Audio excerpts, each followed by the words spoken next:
Terus saya, Pak, atas.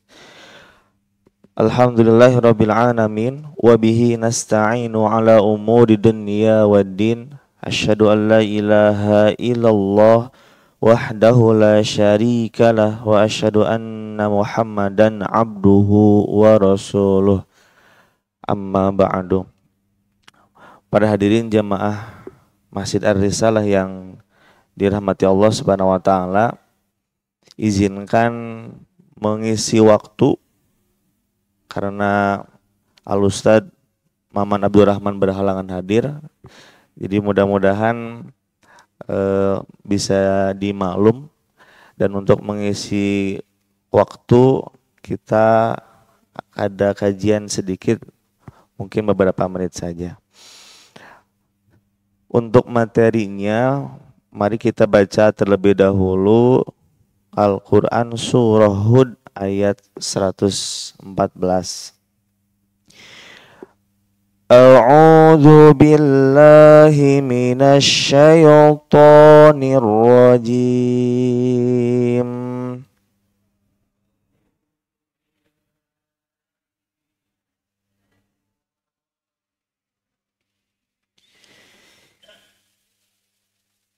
Wa aqimis salata tarafain nahari wa zulafam minal lail.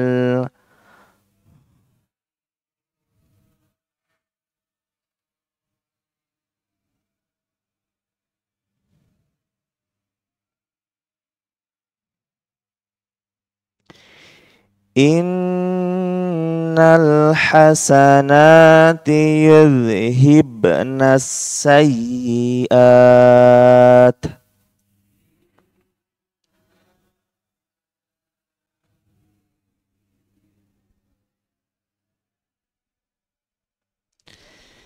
Dzalika dzikra lidzakirin.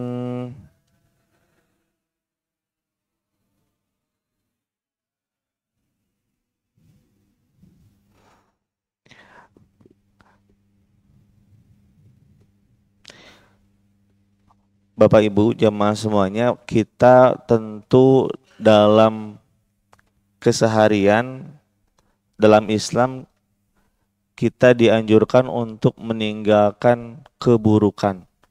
Makanya ada aturan Allah berbentuk larangan, jangan melakukan hal yang dilarang oleh Allah. Dan yakinlah setiap yang Allah larang, setiap keburukan yang Allah harus kita jauhi, itu akan ada balasannya. Ini salah satu kisah nyata yang dialami oleh Nabi Sulaiman alaihi salam. Jadi dahulu Nabi Sulaiman itu memiliki kendaraan yang mewah. Kalau sekarang kendaraan mewahnya mobil, motor. Kalau zaman dulu belum ada kendaraan seperti ini, kendaraan mewahnya itu berupa kuda. Jadi Nabi Sulaiman itu dulu memiliki banyak kuda yang gagah. Jadi kalau kudanya disimpan itu tulang-tulangnya besar, otot-ototnya kelihatan gagah, tidak gemuk, tidak kurus. Jadi kalau disimpan tuh gagah, mirip mungkin kuda yang di pacuan kuda tuh. Yang sampai terkesimanya suatu sore Nabi Sulaiman itu duduk mengagumi kuda yang Nabi Sulaiman pajang.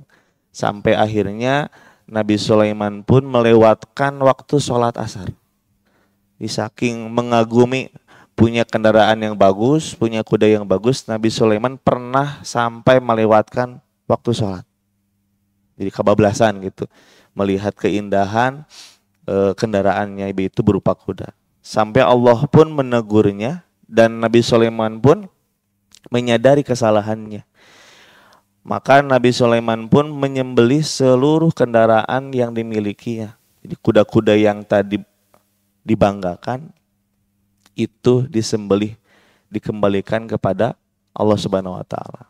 Jadi sadar, oh saya sudah zolim, saya sudah lalai, harta yang ada, yang dimiliki melalaikan saya dalam ibadah. Nabi Sulaiman pun menyadari dan menyembelihnya. Tapi Allah ganti dengan berupa mukjizat. Mukjizat Nabi Sulaiman selain bisa berbicara dengan hewan, jin, yaitu bisa mengendarai angin, awan. Jadi Allah ganti sesuatu yang tadi menurut manusia sangat bagus, Allah ganti dengan yang lebih bagus. Nabi Sulaiman pernah meninggalkan sesuatu yang buruk dan Allah ganti dengan yang lebih baik. Ada juga kisah Abu Bakar. Kalau yang dikenalnya Abu Bakar Al-Miski, salah satu orang soleh pada waktu itu. Jadi Abu Bakar itu dikenal dengan ketampanannya. Wah, Abu Bakar si fulan tampan. Sampai ada perempuan yang ingin berniat buruk, didekatin, tidak mau, didekati dengan cara yang normal, tidak mau. Akhirnya wanita tersebut pun mendekati dengan cara yang tidak baik, menjebak Abu Bakar. Jadi bilang ke Abu Bakar, tolong datang ke rumah saya ada perlu yang sangat penting. Akhirnya Abu Bakar pun datang ke rumahnya dan tidak disangka rumah Abu Bakar, rumah si perempuan itu dikunci. Dikunci, tidak ada ruangan yang terbuka. Abu Bakar pun berniat untuk lari dari rumah tersebut, tetapi wanita tersebut mengancam, kalau kamu keluar, saya akan teriak. Berarti kalau si perempuan itu teriak, yang kena fitnah adalah Abu Bakar. Akhirnya Abu Bakar pun diam, mencoba menuruti apa yang diinginkan perempuan tersebut. Perempuan tersebut ingin berzina dengan Abu Bakar. Akhirnya Abu Bakar pun mencoba mengiyakan permintaan perempuan tersebut, kemudian izin untuk mandi terlebih dahulu. Jadi Abu Bakar itu berpura-pura mengiyakan, saya mau tapi saya mau mandi dulu.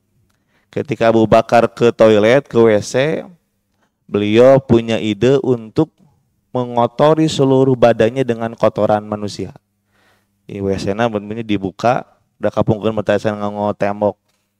Dibuka, dicari kotoran, dan Allah pada waktu itu menghilangkan rasa jijik dalam diri Abu Bakar. Dan kita juga kalau melihat kotoran sendiri pasti jijik.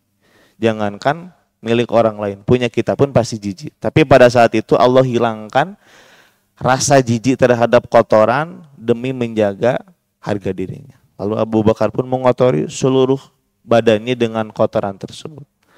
Sampai keluar menemui perempuan tersebut, yang pada akhirnya seganteng apapun, ya ketika ditempeli kotoran mah aya jijikna. Kemudian perempuan itu pun mengusirnya, mengeluarkan Abu Bakar dan tidak jadi niat busuk yang tadi. Sampai di rumah Abu Bakar pun mencuci mandi dan ternyata ada aroma yang keluar dari badan Abu Bakar sampai tercium oleh para sahabat-sahabatnya. Makanya Abu Bakar tadi dikasih gelar Al-Miski. Al-Miski itu harum. Jadi Abu Bakar sengit gitu bahasa kitanya mah. Saking beliau menjaga kehormatannya. Ketika Abu Bakar menjaga dirinya dari zina yang jelas-jelas Allah larang, dia berusaha menjaga dirinya, Allah pun gantikan yang awalnya dia hampir tercemar nama baiknya, tetapi menjadi orang yang harum. Harum bukan hanya sebatas secara tercium, tapi nama baiknya harum karena bisa menjaga diri dari godaan perempuan. Ada juga kisah yang dialami oleh Ibnu Umar. Ibnu Umar pada waktu itu melihat seorang laki-laki yang sedang mengembala kambing. Menuju siang, terik panas, ada laki-laki yang sedang mengembala kambing dan dalam keadaan saum. Ibnu Umar mencoba menawarinya untuk menggoda. Ayo tuang, makan bareng di sini. Kena batakeun ada saum sunnah ieu. Jaba panas. Iya mumpung makanannya ada. Tapi jawaban dari si pengemala kambing itu tidak, saya tidak akan ikut makan karena saya sedang menjaga kedekatan saya, waktu saya dengan Allah Subhanahu wa taala dengan cara saum. Jadi lagi ingin berdekatan dengan Allah dengan saum. Ibnu Umar pun terkagum dengan jawaban si pengembala kambing itu, kemudian mencoba menggodanya kembali. Kan itu kambing yang kamu jaga banyak, saya coba beli satu atau sebagian saja. Nanti uangnya kamu bisa ambil, kamu dapat keuntungan, dan majikan kamu pun tidak akan tahu. Tidak akan tahu kamu mengambil satu dari sekian banyak hewan yang kamu jaga. Tapi pengembala kambing itu menjawab, iya, majikan saya tidak tahu, tapi Allah Maha tahu. Akhirnya Ibnu Umar pun membeli seluruh hewan yang tadi pengembala kambing itu jaga, kemudian memberikannya ke si pengembala kambing dan mengajaknya makan. Ini menunjukkan bahwa ketika ada seorang yang sebenarnya punya celah untuk melakukan pelanggaran, melakukan keburukan, mengambil keuntungan, manusia tidak bisa melihat, padahal dia bisa mengambil keuntungan, jual kambingnya satu atau dua dapat keuntungan, tapi berkeyakinan Allah Maha melihat.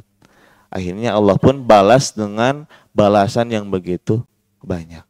Jadi ini salah satu atau di antara kejadian-kejadian nyata yang mungkin kita pun pernah mengalami, bahwa kalau kita menghindari keburukan atau kalau kita sudah melakukan keburukan kemudian bertaubat, Allah akan ganti balasan yang sangat baik. Tapi Bapak Ibu, kita semua sadar tidak semua hal terjadi seperti ini. Dan kita pun sadar sebagai manusia tidak mungkin lepas dari yang namanya kesalahan. Itu selaras dengan hadis yang diriwayatkan oleh Imam Tirmidzi yang sudah kita sama-sama hafal, kullu bani Adam khotoun. Jadi setiap keturunan Adam, yaitu kita, pasti tidak lepas dari yang namanya suatu kesalahan. Itu mah sudah kita sadari, baik yang sifatnya kecil, sedang ataupun besar. Tidak bisa lepas 100%. Wa khairul khotta'ina at-tawwabun. Dan sebaik-baik orang yang melakukan kesalahan yaitu yang bertaubat. Jadi kita sadar tidak 100% bisa lepas dari yang namanya kesalahan. Dan di ayat 114 surat Hud tadi, Allah Subhanahu wa taala berfirman, ada potongan ayatnya, innal hasanati, sesungguhnya perbuatan-perbuatan baik itu yudhibnas sayyiat, menghapus kesalahan-kesalahan. Dzalika dzikra lidzakirin, itulah peringatan bagi orang-orang yang selalu mengingat Allah.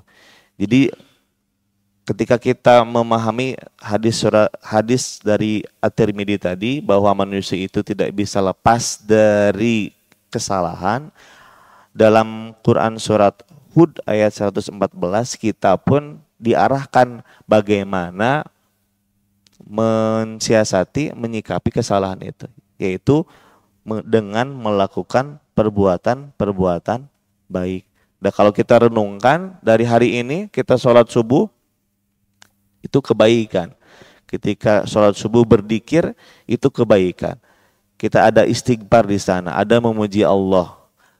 Maka ketika kita melakukan itu, dosa-dosa kita yang sebelumnya pun dihapus. Seperti kaca putih, ada noda hitam, kebaikan menghapusnya.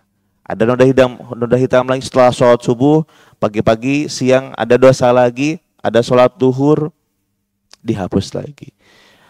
belum sholatnya ada wudunya ketika sempurna, ada tambahan sholat sunnahnya. Sudah sholat duhur melakukan dosa lagi, ada sholat asar, wudu lagi, sholat lagi, dikir lagi. Jadi pada hakikatnya kalau kita renungkan setiap waktu dalam satu hari itu ada banyak kebaikan yang bisa menghapus keburukan. Belum ibadah yang di luar sholat. Ya Bapak Ibu berbuat baik apapun itu, mau seorang ibu mendidik anak, mengurus suami, bapak mencari nafkah dan sebagainya, itu pun suatu kebaikan. Jadi intinya untuk menghapus keburukan yang kita lakukan selain bertobat, yaitu dengan memaksimalkan kesolehan yang kita bisa lakukan. Jadi Allah menyebutkan bahwa kebaikan itu bisa menghapus keburukan. Kemudian selanjutnya, kalau kita melihat pertandingan bola, kita pernah ramai banyak kemarin melihat timnas senior melawan mana nu viral teh, Bahrain ya. Yang awalnya kita berekspektasi menang, akhirnya tidak jadi menang. Makanya kita kalau nonton bola biasakan sampai akhir. Wah, Persib eleh kamari 2-0, 2-1 awalnya teh. Awalnya 2-1 pareman we. Udah we uring-uringan eleh Persib. Padahal akhirnya 2-2 imbang. Makanya kita biasakan nonton bola itu sampai tamat. Pokoknya piliwit ditiup itu hasil akhir. Nah, dalam kehidupan pun kita menilai seseorang jangan sebagian saja. Wah, si Pulan, si Gana ieu mah pinarakaeun ya. Udah cap itu. Sampai bertahun-tahun dicap pinarakaeun. Pedah melakukan kejarekan. Atau sebaliknya, wah si Pulan ieu mah ahli surga. Ditilai terus, dijaga sampai bertahun-tahun. Padahal segala kemungkinannya itu bisa terjadi. Ini ada salah satu hadis yang diriwayatkan oleh Imam Bukhari. Kata Nabi, innal abda la ya'malu amala ahlin nar wa innahu min ahlil jannah. Kata Nabi, ada seorang hamba yang beramal ahli neraka, tetapi sebenarnya ia itu ahli surga. Jadi bisa jadi yang kita lihat secara mata kita ada seseorang yang kita pilih ia ahli neraka. Tapi bisa jadi tidak sepenuhnya benar. Bisa jadi suatu saat orang itu bertobat dan masuk surga. Jadi jangan 100% mencap orang pinaraka. Karena belum sampai akhir. Wa ya'malu amala ahli jannah wa innahu min ahlin nar. Dan ada hamba yang melakukan amalan ahli surga, orang nasoleh, tapi ternyata ahli neraka. Wa innamal a'mal bil khawatim. Karena amal itu ditentukan oleh penutupnya, hasil akhirnya. Ini terjadi di zaman Nabi. Ketika itu ada seorang sahabat yang ikut berperang di perang Khaybar. Jadi terkenal soleh sahabat ini, gagah. Ketika berperang pun, wah gagah melawan musuh. Tapi Nabi dapat wahyu bahwa orang tersebut akan menjadi ahli neraka. Nah, sahabat yang lain pun kaget. Kenapa Nabi menyebutkan orang ini masuk neraka? Padahal kesehariannya itu soleh, Masya Allah. Sampai diam-diam mengikuti pemuda yang tadi. Ternyata ketika gagah berani perang melawan musuh, suatu ketika laki-laki tersebut pun terluka parah. Terluka parah, kemudian dalam keadaan sepi, tidak banyak orang yang melihat, dia menusukkan pedangnya ke dalam dirinya sendiri. Bunuh diri. Karena sakit. Ya mungkin pamedi emot-emot mah ada katusuk pedang terus berjam-jam sakit. Udah mending bunuh diri. Secara manusia supaya tidak sakit, bunuh diri saja. Padahal Islam sangat-sangat mengharamkan yang namanya bunuh diri. Amal solehnya banyak, tetapi di akhirnya laki-laki tersebut melakukan dosa besar, yaitu bunuh diri. Makanya tidak salah Nabi menyebutkan beliau itu ahli neraka. Ahli neraka. Karena akhirnya jelek. Dan ini bisa terjadi di kehidupan kita. Ada orang yang terlihat pinarakaeun, tapi kan bisa jadi berubah. Masih ada waktu. Selama beliau bernapas, memanfaatkan kesempatannya, bertobat, Allah akan lihat taubatnya. Begitupun yang soleh. Kalaupun soleh tapi tiba-tiba di akhir jadi salah, itu pun bisa menyebabkan masuk neraka. Oleh karena itu kita yang hari ini sedang berusaha menjadi orang yang soleh, kita sama-sama sedang berikhtiar menjadi orang yang soleh, mudah-mudahan diistiqomahkan, dijaga ibadahnya, kebaikan-kebaikan yang sedang kita lakukan mudah-mudahan dijaga dan diistiqomahkan. Begitupun dengan mungkin ada teman kita, ada tetangga kita, ada orang-orang yang kita lihat sedang atau masih melakukan keburukan, kita doakan mudah-mudahan mau untuk bertobat dan kembali kepada Allah Subhanahu wa taala. Dan yang terakhir, kita dalam keseharian berdoa berapa kali, Pak, Bu? 5 kali, pernah dihitung? Berdoa kepada Allah, kita berdoa berapa kali sehari? Banyak, Pak, banyak. Karena sholat itu menurut bahasa lughahnya itu doa. Dari awal sampai akhir isinya doa.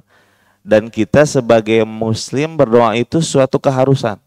Kalau tidak berdoa artinya sombong, karena tidak mau pertolongan, bantuan Allah.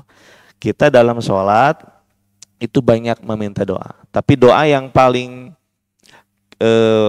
harus kita pinta yaitu yang terdapat dalam Quran surat Al-Fatihah. Ihdinas siratal mustaqim. Ya Allah, berikanlah kami hidayah. Itu doa yang kita baca berapa kali dalam sehari? Minimal 17 kali. Ya, sholat wajib, belum sholat sunnah. Kenapa kita harus meminta hidayah? Padahal kita sedang sholat. Ibu itu sudah menuju sholat ya. Ya Allah, berikanlah aku hidayah. Padahal ibu itu sedang sholat. Dalam arti sudah mendapatkan hidayah dari Allah. Tapi kenapa meminta hidayah lagi? Apakah sama seperti ibu yang sudah makan, disuruh sama si bapak, Bu makan, kan atos makan. Bu mandi, kan sudah mandi. Apakah seperti sia-sia menyuruh orang mandi, padahal udah mandi? Apakah sia-sia seperti menyuruh orang makan, padahal sudah makan? Ya kalau tentang makan, tentang minum pasti sia-sia. Makanya tos warang di piwarang tuang deui. Tos seungit bersih di piwarang ibak deui. Padahal namanya ibak. Tapi dalam hidayah ternyata harus terus dipinta. Karena hidayah itu penting dan ternyata kita tuh digodanya setiap detik. Bisa jadi beres sholat maksiat lagi, lupa lagi, lalai lagi. Dalam sholat dipinta lagi hidayah. Makanya untuk menyikapi tadi, kenapa kita harus meminta hidayah setiap saat? Karena kita pun digoda oleh setannya setiap saat. Dan belum tentu bisa konsisten. Oleh karena itu, mudah-mudahan kita bisa konsisten untuk menjaga hidayah yang sudah kita dapatkan. Bisa konsisten menjaga hal-hal yang Allah larang. Agar kita mendapatkan akhir yang baik. Kita pun ingin ya Persib menang terus, Timnas menang terus. Kita pun ingin bahagia dapat surganya Allah. Kita hanya perlu istiqomah atau konsisten menjaga apa yang sudah kita lakukan sekarang. Demikian Bapak Ibu yang dapat disampaikan. Mohon maaf jika ada kekurangan. Mudah-mudahan manfaat untuk saya pribadi dan para jamaah yang ada di sini. Aku qouli hadza wa astaghfirullah li wa lakum. Rabbana atina fid dunya hasanah wa fil akhirati hasanah wa qina adzabannar. Assalamualaikum warahmatullahi wabarakatuh.